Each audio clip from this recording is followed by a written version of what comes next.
आजकल तो भ्रष्ट लोगों को कंधे पे बिठा करके नाचने की फैशन हो गई है। बड़े बड़े मगरमच्छ तो छूट जाते हैं। हम बद इरादे से कुछ नहीं करेंगे। सोनिया जी को जेल में बंद कर दो। गैंग है खान मार्केट गैंग, वो बिरादरी हमारे विचारों से काफी दूर है, मेरी सरकार से भी दूर है। फिनटेक की दुनिया में बहुत बड़ा रोल प्ले किया है। उनको भारत के पोटेंशियल का अंदाज ही नहीं था।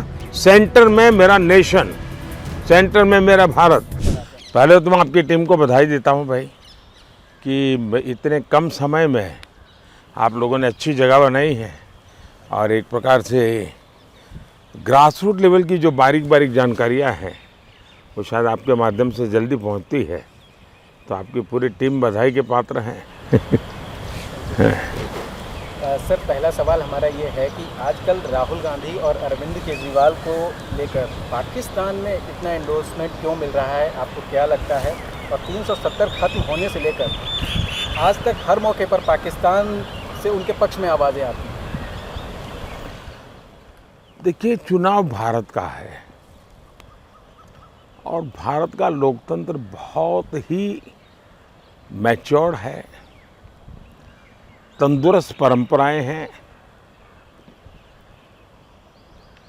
और भारत के मतदाता भी बाहर की किसी भी हरकतों से प्रभावित होने वाले मतदाता नहीं है। मैं नहीं जानता हूं कि कुछ ही लोग हैं जिनको हमारे साथ दुश्मनी रखने वाले लोग क्यों पसंद करते हैं, कुछ ही लोग हैं जिनके समर्थन में आवाज़ वहाँ से क्यों उठती है। अब ये बहुत बड़ी जांच पड़ताल का या गंभीर विषय है और मुझे नहीं लगता है कि मुझे जिस पद पर मैं बैठा हूँ वहाँ से ऐसे विषयों पर कोई कमेंट करनी चाहिए, लेकिन आपकी चिंता मैं समझ सकता हूँ। प्रधानमंत्री जी, आपने भ्रष्टाचार के खिलाफ तेजी लाने की बात कही है। अगली सरकार जब आपकी आएगी तो आप क्या करने जा रहे हैं? क्या जनता से लूटा हुआ पैसा उनको वापस किसी योजना या विशेष नीति के जरिए क्या वापस पहुंचाने की कोई योजना है? आपका सवाल बहुत ही रिलेवेंट है, क्योंकि आप देखिए हिंदुस्तान का मानस क्या है। भारत के लोग भ्रष्टाचार से तंग आ चुके हैं। दीमक की तरह भ्रष्टाचार देश की सारी व्यवस्थाओं को खोखला कर रहा है। भ्रष्टाचार के लिए आवाज भी बहुत उठती है।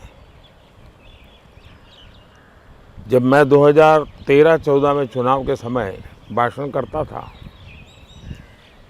और मैं भ्रष्टाचार की बातें बताता था तो लोग अपना रोष व्यक्त करते थे। लोग चाहते थे हाँ कुछ होना चाहिए। अब हमने आकर के सिस्टमेटिकली उन चीज़ों को करने पर बल दिया कि सिस्टम में ऐसे कौन से दोष हैं। अगर देश पॉलिसी ड्रिवन है, ब्लैक एंड वाइट में चीज़ें अवेलेबल है, वे ये कर सकते हो ये नहीं कर सकते हो, ये आपकी लिमिट है, इस लिमिट के बाहर जाना है तो आप नहीं कर सकते, कोई और करेगा। मैंने उस पर बल दिया। ये बात सही है कि लेकिन ग्रे एरिया मिनिमल हो जाता है जब ब्लैक एंड वाइट में पॉलिसी होती है और उसके कारण डिस्क्रिमिनेशन के लिए कोई संभावना नहीं होती है। तो हमने एक तो पॉलिसी ड्रिवन गवर्नेंस पर बल दिया। दूसरा, हमने स्कीम्स जो हैं उसको सैचुरेशन पर बल दिया कि भाई 100% जो स्कीम जिनके लिए हैं उन बेनिफिशियरी को 100%, जब 100% है तो लोगों को पता है मुझे मिलने ही वाला है, तो करप्शन के लिए कोई जगह ढूंढेगा नहीं। करप्शन करने वाले भी कर नहीं सकते क्योंकि वो कैसे कैसे कहेंगे। हाँ, हो सकता है किसी को जनवरी मिलने वाला मार्च में मिले, अप्रैल में मिले, हो सकता है, लेकिन उसको पता है कि मिलेगा। और मेरे हिसाब से सैचुरेशन करप्शन फ्री गवर्नेंस की गारंटी देता है, सैचुरेशन सोशल जस्टिस की गारंटी देता है, सैचुरेशन सेकुलरिज्म की गारंटी देता है। ऐसे त्रिविध बेनिफिट वाली हमारी दूसरी स्कीम। तीसरा मेरा प्रयास रहा कि मैक्सिमम टेक्नोलॉजी का उपयोग करना। टेक्नोलॉजी पर भी, क्योंकि रिकॉर्ड मेंटेन होते हैं, ट्रांसपेरेंसी रहती है। अब डायरेक्ट बेनिफिट ट्रांसफ़र में का अब 38 लाख करोड़ रुपये करीब ट्रांसफ़र किए हमने। अगर राजीव गांधी के ज़माने की बात करें कि 1 रुपये जाता है 15 पैसा पहुंचता है, तो 38 लाख करोड़ तो हो सकता है 25-30 लाख करोड़ रुपया ऐसे ही गबन हो जाते।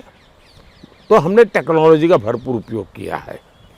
जहाँ तक करप्शन का सवाल है, देश में पहले क्या आवाज़ उठती थी कि करप्शन तो हुआ, लेकिन उन्होंने किसी छेटे आदमी को सूली पर चढ़ा दिया। सामान्य रूप से मीडिया में भी चर्चा होती थी कि बड़े बड़े मगरमच्छ तो छूट जाते हैं, छोटे छोटे लोगों को आप पकड़ करके चीज़ें निपटा देते हो। फिर एक काले खंड ऐसा आया कि हमें पूछा जाता था 19 के पहले कि आप तो बड़ी बड़ी बातें करते थे, क्यों कदम नहीं उठाते हो, क्यों अरेस्ट नहीं करते हो, क्यों लोगों को ये नहीं करते। हम कहते भाई हमारा काम नहीं है, ये इंडिपेंडेंट एजेंसी कर रही है और हम बद इरादे से कुछ नहीं करेंगे। जो भी होगा हमारी सूचना यही है, जीरो टॉलरेंस।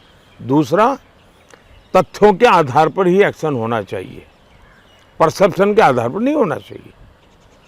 तथ्य जुटाने में मेहनत करनी पड़ती है। अब अफसरों ने मेहनत भी की, अब मगरमच्छ पकड़े जाने लगे हैं, तो हमें सवाल पूछा जा रहा है कि मगरमच्छों को क्यों पकड़ते हो। ये समझ में नहीं आता है कि कौन सा गैंग है, खान मार्केट गैंग, जो कुछ लोगों को बचाने के लिए इस प्रकार के नैरेटिव घड़ती है। पहले आप ही कहते थे छोटों को पकड़ते हो, बड़े छूट जाते हैं। जब सिस्टम ईमानदारी से काम करने लगी, बड़े लोग पकड़े जाने लगे, तो अब आप चिल्लाने लगे हो। दूसरा, पकड़ने का काम एक इंडिपेंडेंट एजेंसी काम करती है, उसको जेल में रखना कि बाहर रखना, उसके प्रति केस ठीक है कि नहीं है, ये न्यायालय तय करता है। उसमें मोदी का कोई रोल नहीं है, इलेक्टेड बॉडी का कोई रोल नहीं है। लेकिन आजकल मैं हैरान हूँ। दूसरा जो देश के लिए चिंता का विषय है, वो भ्रष्ट लोगों का महिमा मंडन है।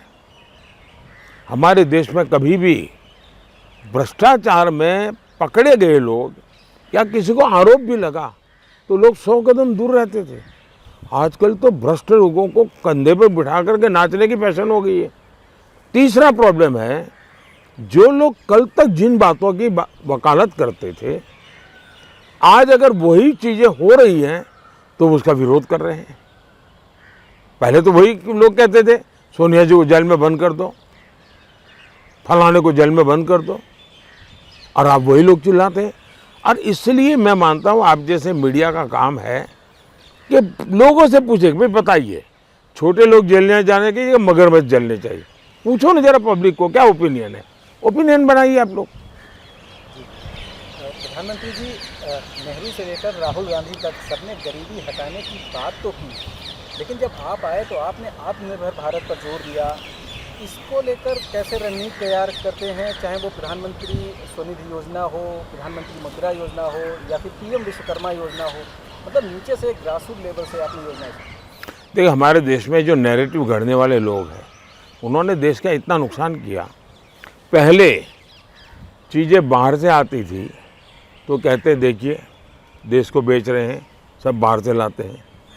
आज जब देश में बन रहा है तो ये लोग कहते हैं देखिए ग्लोबलाइजेशन का ज़माना है और आप लोग अपने देश की बातें करते हैं। मैं समझ नहीं पाता हूँ कि देश को इस प्रकार से गुमराह करने वाले इन एलिमेंट से देश को कैसे बचाया जाए। दूसरी बात है, अगर अमेरिका में कोई कहता है बी अमेरिकन बाय अमेरिकन, उसको तो हम सीना तान करके गर्व करते हैं, लेकिन मोदी कहता है वोकल फॉर लोकल, तो लोगों को लगता है देखिए ये ग्लोबलाइजेशन के खिलाफ है। तो इस प्रकार से लोगों को गुमराह करने वाली की प्रवृत्ति चलती है। जहाँ तक भारत जैसा देश जिसके पास मैन पावर है, स्किल मैन पावर है, अब मैं ऐसी तो गलती नहीं कर सकता कि मैं गेहूं एक्सपोर्ट करूं और ब्रेड इंपोर्ट करूं। मैं तो चाहूँगा मेरे देश में ही गेहूं का आटा निकले, मेरे देश में गेहूं का ब्रेड बने, मेरे देश को लोगों को रोजगार मिले। तो मेरा आत्मनिर्भर भारत का जो मिशन है उसके पीछे पहला मेरी जो प्रायोरिटी है, मेरे देश के टैलेंट को अवसर मिले, मेरे देश के युवा को रोजगार मिले, मेरे देश का धन बाहर न जाए, मेरे देश में नेचुरल रिसोर्सेज हैं उसका वैल्यू एडिशन हो, मेरे देश के अंदर किसान जो काम करता है उसकी जो प्रोडक्ट है उसका वैल्यू एडिशन हो, वो ग्लोबल मार्केट को कैप्चर करे। और इसलिए मैंने विदेश विभाग को भी कहा है कि भाई आपकी सफलता को मैं 3 आधारों से देखूंगा। एक, भारत से कितना सामान आप जिस देश में हैं वहाँ पर खरीदा जाता है। दूसरा, उस देश में बेस्ट टेक्नोलॉजी कौन सी है जो अभी तक भारत में नहीं है, वो टेक्नोलॉजी भारत में कैसे आ सकती है। और तीसरा, उस देश में से कितने टूरिस्ट भारत भेजते हो आप। ये मेरा क्राइटेरिया रहेगा सस्टेन। तो मैं हर चीज़ में सेंटर में मेरा नेशन, सेंटर में मेरा भारत और नेशन फर्स्ट, इस मिजाज से ही हम काम करते हैं। प्रधानमंत्री जी, एक तरफ आप विश्वकर्मा के बारे में सोचते हैं, नाई, लोहार, सुनार, मोची, इनकी ज़रूरतों को समझते हैं, इनसे मिलते हैं। उसके बाद दूसरी तरफ देखें तो गेमर्स से आप मिलते हैं, इंटेलिजेंस, आर्टिफिशियल इंटेलिजेंस है उसके बारे में आप बात करते हैं, इन्फ्लुएंसर से मिलते हैं और इनकी जो ज़रूरत है, इनका जो महत्वता है वो लोगों को भी बताते हैं आप। इतनी डाइवर्स स्ट्रेटजी कैसे आप सोच लेते हैं? आप देखिए, भारत विविधताओं से भरा हुआ है और कोई देश एक पिलर पे बड़ा नहीं हो सकता है। मैंने एक मिशन लिया, हर डिस्ट्रिक्ट का 1 डिस्ट्रिक्ट 1 प्रोडक्ट पर हमने बल दिया। क्यों? भारत इतना विविधता भरा देश है कि हर डिस्ट्रिक्ट के पास अपनी एक आगे ताकत है। मैं चाहता हूँ इसको हम लोगों के सामने लाए। और आज मैं कभी विदेश जाता हूँ तो मुझे चीज़ें कौन सी ले जाऊँ उसका कोई उलझन नहीं होती है। मैं सिर्फ 1 डिस्ट्रिक्ट 1 प्रोडक्ट का कैटलॉग देखता हूँ तो मुझे लगता है यूरोप जाऊँगा तो ये लेके जाऊँगा, अफ्रीका जाऊँगा तो ये लेके जाऊँगा, और हर एक को लगता है इस देश में, यानी ये पहलू। दूसरा, हमने G20 हिंदुस्तान के अलग अलग हिस्से में किया। क्यों? दुनिया को पता चले कि दिल्ली यही हिंदुस्तान नहीं है भाई। आप ताजमहल देखें तो टूरिज्म पूरा नहीं होता है मेरे देश का। मेरे देश में इतना पोटेंशियल है, मेरे देश को जानिए, समझिए। और इस बार हमने G20 का उपयोग भारत को विश्व के अंदर भारत की पहचान बनाने के लिए किया।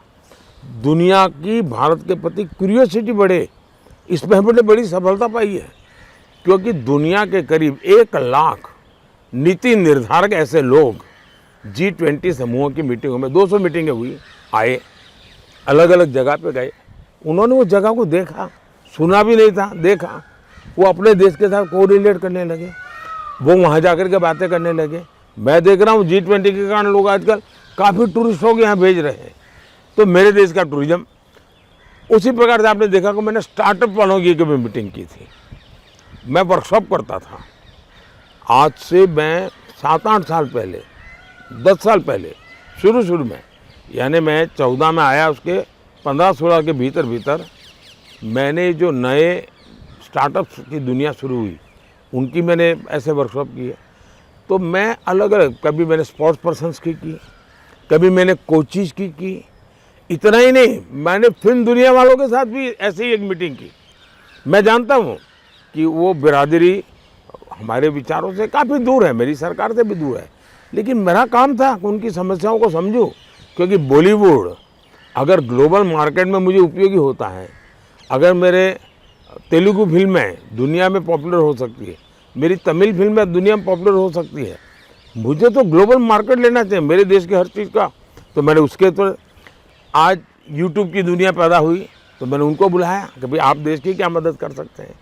तो इन्फ्लुएंसर्स को बुलाया, क्रिएटिव वर्ल्ड, गेमिंग। अब देखिए, दुनिया का इतना बड़ा गेमिंग का मार्केट, भारत के लोग इन्वेस्ट कर रहे हैं, पैसे लगा रहे हैं, और गेमिंग की दुनिया में कमाई कोई और करता है।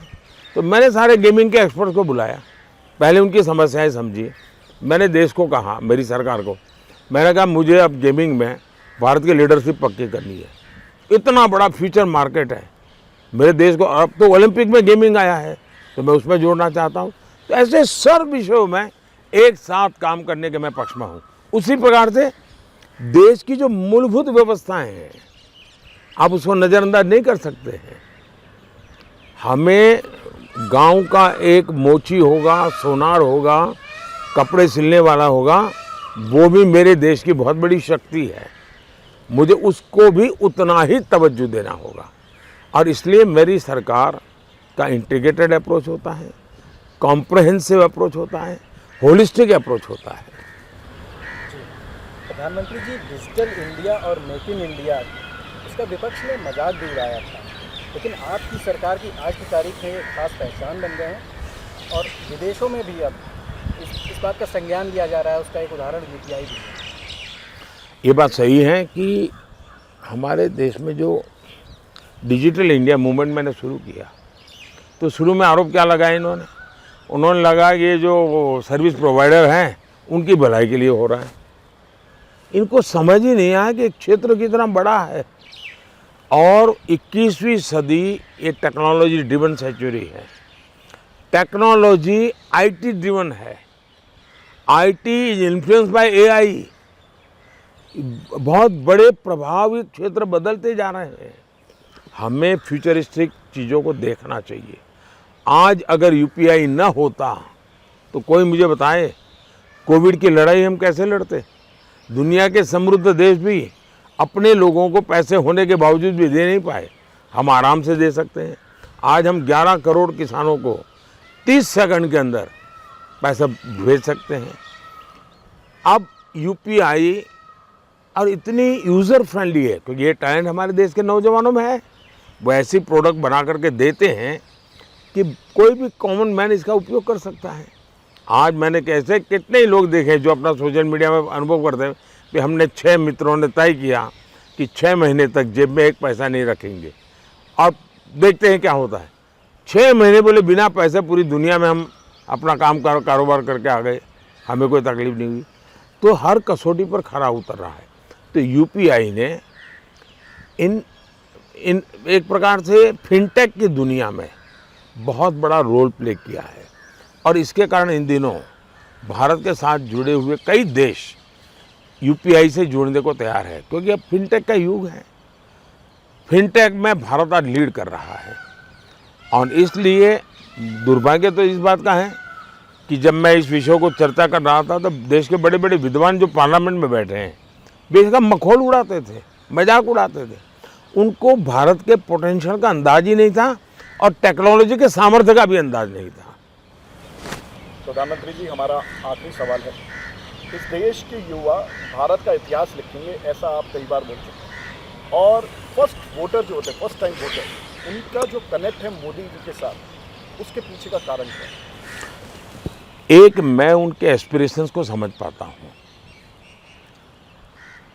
जो पुरानी सोच है कि भाई वो घर में अपने पहले 5 थे तो अब 7 पे जाएगा, 7 पे तो 9, ऐसा नहीं है। वो 5 पर से भी सीधा 100 पे जाना चाहता है। आज का यूथ हर क्षेत्र में वो बड़ा जंप लगाना चाहता है। हमें वो लॉन्चिंग पैड क्रिएट करने चाहिए ताकि हमारा यूथ के एस्पिरेशंस को हम फुलफिल कर सकें। इसलिए यूथ को समझना चाहिए। मैं परीक्षा पे चर्चा करता हूँ और मैंने देखा है कि मुझे लाखों युवकों से ऐसी बात करने का मौका मिलता है जो परीक्षा पे चर्चा की चर्चा चल रही है लेकिन वो 10 साल के बाद की बात करता है मेरे साथ। मतलब वो एक नई जनरेशन है। अगर सरकारें और सरकार की लीडरशिप इस नई जनरेशन के एस्पिरेशन को समझने में विफल गई तो बहुत बड़ी गैप हो जाएगी। आपने देखा होगा कोविड में मैं बड़ा चिंतित था कि मेरे ये फर्स्ट टाइम वोटर जो अभी है वो कोविड के समय तो 14-15 साल के थे, 16 साल के थे। अगर ये 4 दीवारों में फंसे रहेंगे तो इनका बचपन मर जाएगा, उनकी ज़िंदगी जवानी आएगी ही नहीं, वो बचपन से सीधे बुढ़ापे में चला जाएगा। ये गैप कौन भरेगा? तो मैं उसके लिए चिंतित था। मैं उनसे वीडियो कॉन्फ्रेंस पे बात करता था, मैं उनको समझाता था कि आप ये करिए, आप। और इसलिए हमने डेटा एकदम सस्ता कर दिया।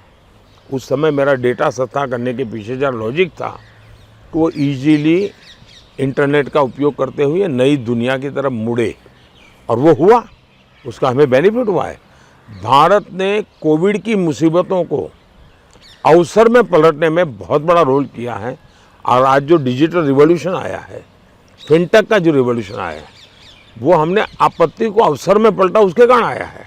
तो मैं टेक्नोलॉजी के सामर्थ्य को समझता हूँ, मैं टेक्नोलॉजी को बढ़ावा देना चाहता हूँ। प्रधानमंत्री जी बहुत बहुत धन्यवाद आपने। नमस्कार भैया, मैं आगे आपको बहुत शुभकामनाएं, आप बहुत प्रगति करें और देश को सही जानकारियाँ देते रहे। थैंक यू भैया, थैंक यू।